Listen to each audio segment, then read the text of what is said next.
Hello guys, magandang umaga muli sa ating lahat. Narito na naman ang inyong kasama sa kusina, si Brother Ramon Armamento ng Ramstyle TV. Ngayong umaga, magluluto na naman tayo ng isang klase ng ulam, pwede rin itong merienda, at ito tatawagin nating black pancit. Bakit black pancit? Kasi lalawakan natin ito ng pusit na kasama kanyang tinta, kaya tinatawag ko itong black pancit. So bago tayo mag-umpisang magluto, mapakita ko muna sa inyo ang mga sangkap ng ating lulutuin na black pancit. Narito na guys, narito na mga sangkap sa lulutuin nating black pancit. Yan ang mga sangkap. Yan. So isa-isahin natin. Siyempre, black pancit, kailangan natin ng panlahok na pusit. Itong pusit na ito, ang tawag sa Batangas ay tamisan, pero sa Bacolod ay tawag nila ay lumot nga low cost. Kasi ang tawag dito sa pusit ay low cost. So, pusit na tamisan kasama ang kanyang tinta para maging black. Tapos, meron tayo ritong sotanghon. Hindi bihon na gagamitin natin, kundi sotanghon. Pero pamilya na rin ito ng bihon. Meron pa rin tayo ritong sibuyas, bawang, carrots, toyo, kalahating 3/4 tasang toyo, tapos 1/4 tasang suka. Bakit may suka? Kasi kailangan ng suka para hindi na kahit na wala ng kalamansi ay masarap na rin ang lulutuing pansit. Meron din tayo ritong repolyo. May asukal, isang kutsara, may black pepper o paminta at saka seasoning. At meron din tayo rito mantika nandito na sa kawali. Inilagay ko na para safe sa nasa lalagyan. So guys, ito ang mga sangkap sa lulutuin nating black pancit na napakasarap. In-encourage ko kayo na subukan niyo itong lutuin at tiyak na kayo ay mapapawaw.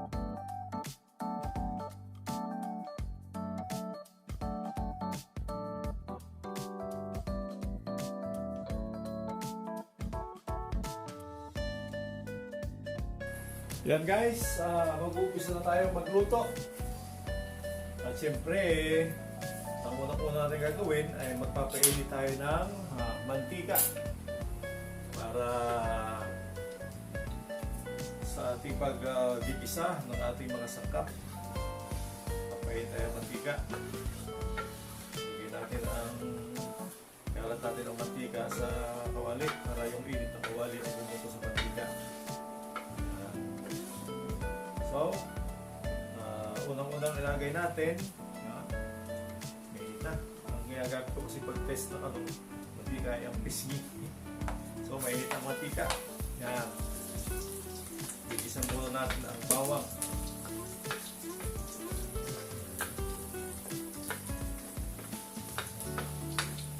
Tinuloy natin itong mag-golden brown. Kasi isang procedure tayo sa pagluluto. Kaya ng mga nauna.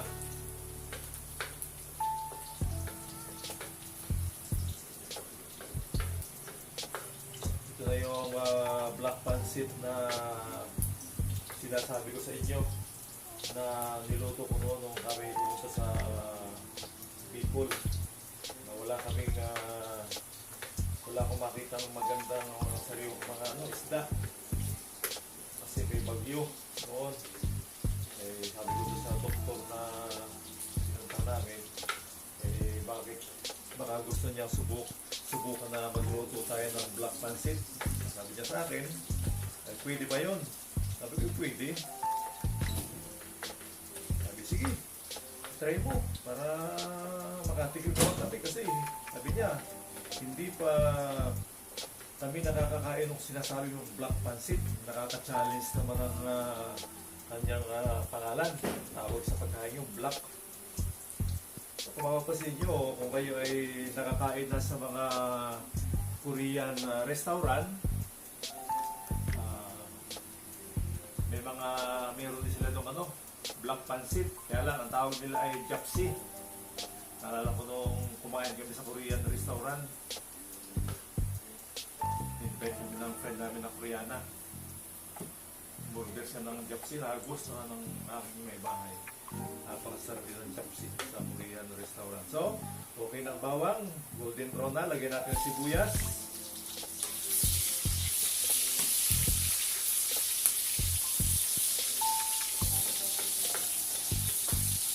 Pag ang sibuyas ay clear na, yan ang indication na ang sibuyas ay luto na.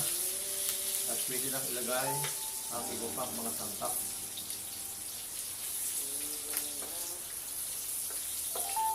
Kaya ako nagluto nito ay nag-request ang aking mga kasama sa bahay. Kasi nasarapan sila doon sa ginawa kong pusit. Pansit at pusit. Pusit na may pansit. Pansit na may pusit. So, nag-request na magluto ulit. Sabi ko, sige, luluto ulit ako. Kaya lang gagawin natin black pusit, black pansit. So, dahil i-clear na ang sibuyas, ilalagay na natin ang pusit. Yan. Kasama kanyang tinta.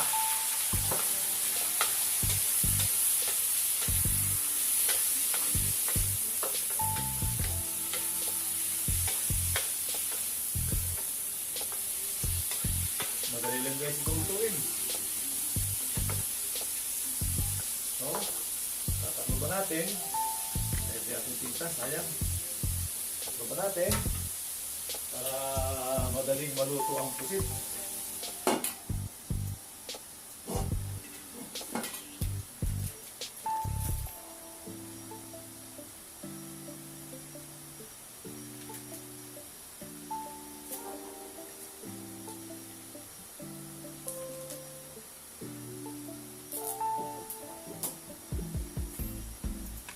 Tuloy-tuloy natin.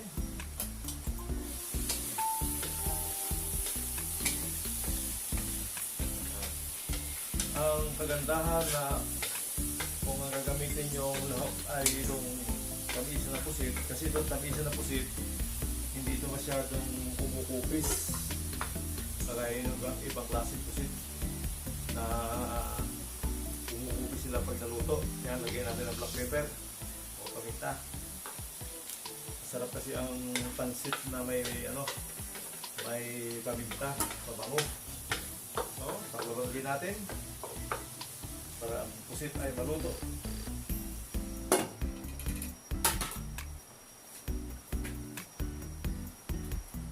So, shout out nga pala sa mga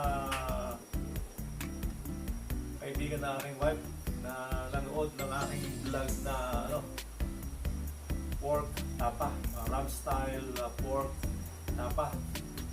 Salamat sa inyong panonood at salamat din sa mga bagong nag-subscribe ng mga sa aking channel.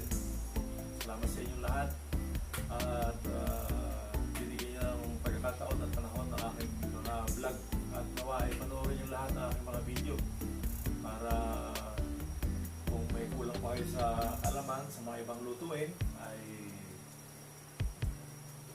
pwedeng madagdagan na ang inyong halaman. So, maraming salamat sa inyong lahat.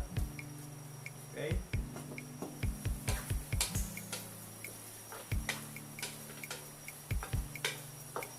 Halo lang ah.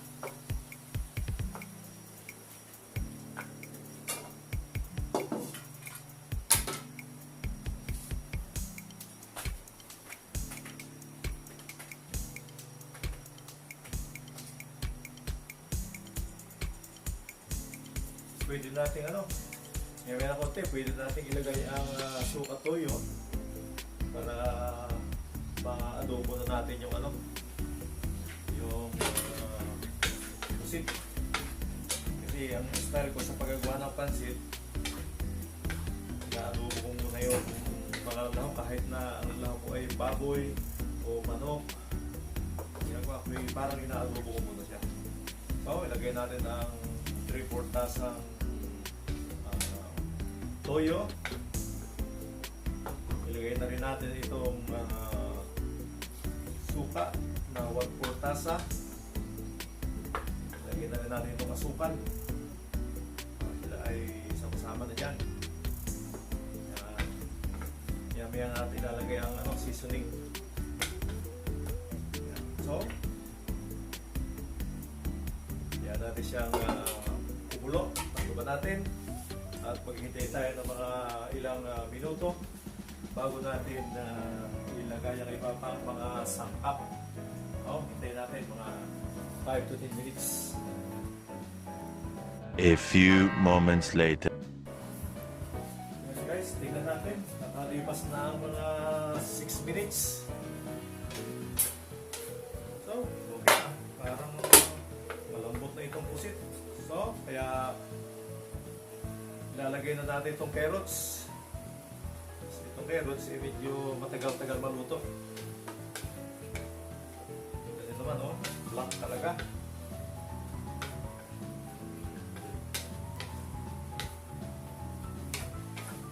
Pag medyo luto-luto ng carrots,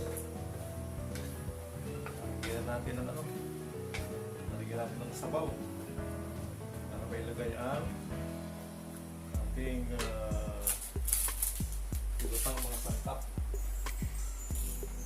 Lagyan natin ng seasoning.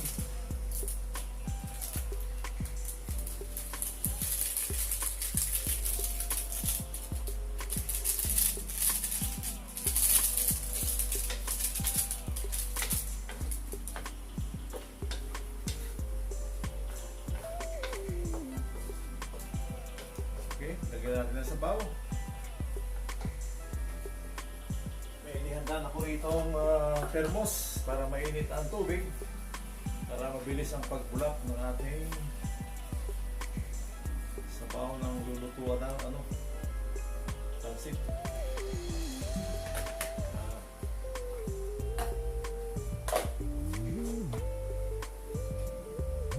Dapat ay hindi masyadong madami ang tubig kasi itong sutanghon ay binabad na natin sa tubig. Kaya ito ay nakahilog na ng tubig. Ganun din kapag bihon ang inyong ilalagay ay pag binabad nyo sa tubig, hindi nyo dapat lagyan ng maraming sabaw itong ating paglulutuan para hindi maglata ang ating pansit.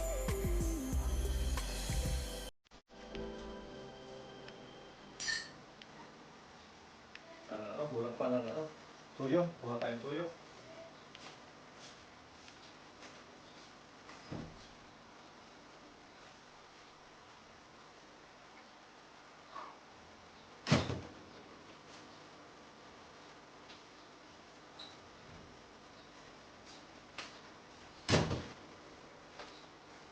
Asin na lang guys ang tatagdag natin. Kasi kulang sa medyo alat-alat ng konti.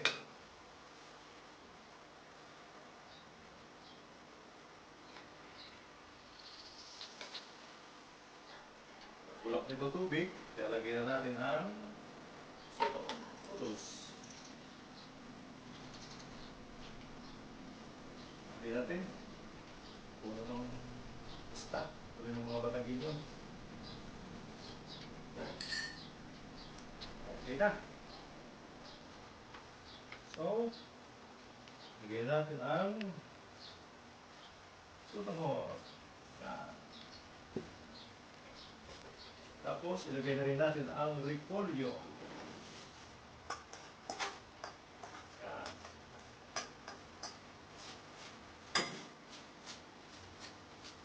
Lapit ang maluto ang ating black pansit. Bakit black pansit? Kasi nilahukan ng tinta ng pusit. Kaya black pansit.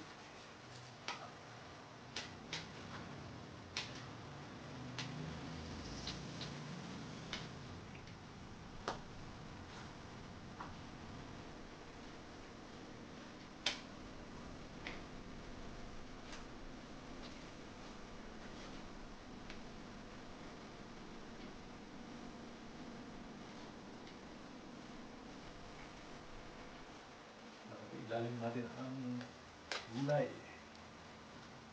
Pagtuwangin natin. Hindi dapat talaga pag maghahalo ng pansit, dalawa ang panghalo.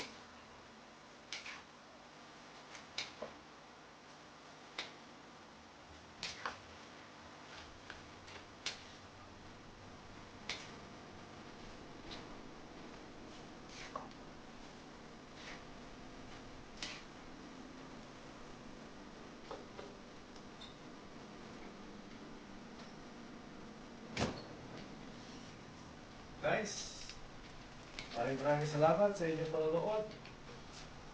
At sa mga hindi pa nakakapag-subscribe, paki-subscribe naman po, paki-like at paki-share na rin sa inyong mga kaibigan itong ating mga video para dumami ang ating view bawat hour, tapos dumami rin ang ating subscribers. Kailangan lang po.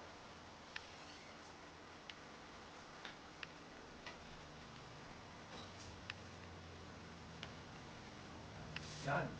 Papasin nyo, may sabaw pa siya, pero hihigupin yan. Kaya itong ating sudanghon. Hihigupin yan. Yan. So guys, yan. Luto na ang ating black pancit. Napakasarap po nito. At ko yung subukan magluto nito para matikman din ninyo kung ano ang lasa at sarap ng black pancit. So guys, maraming salamat po sa inyong panonood. Nawa ay dalangin ko sa Panginoon na tayo laging ingatan, proteksyonan, gabayan at bigyan ng ating mga pangailangan sa pang-araw-araw nating pamumuhay. Tayo at dalala din po ang ating buong sambahayan. Saan mang tapo ng salibutan sila naroon, alam po natin at alam ko na ang Diyos ay nasa lahat ng tapo, hindi siya natutulog. Alam niya ang lahat ng nangyayari sa ating buhay at kaya niya tayong ingatan at proteksyonan para may pakita ang kanyang kadakilaan. Maraming salamat po at magandang umaga sa inyong lahat.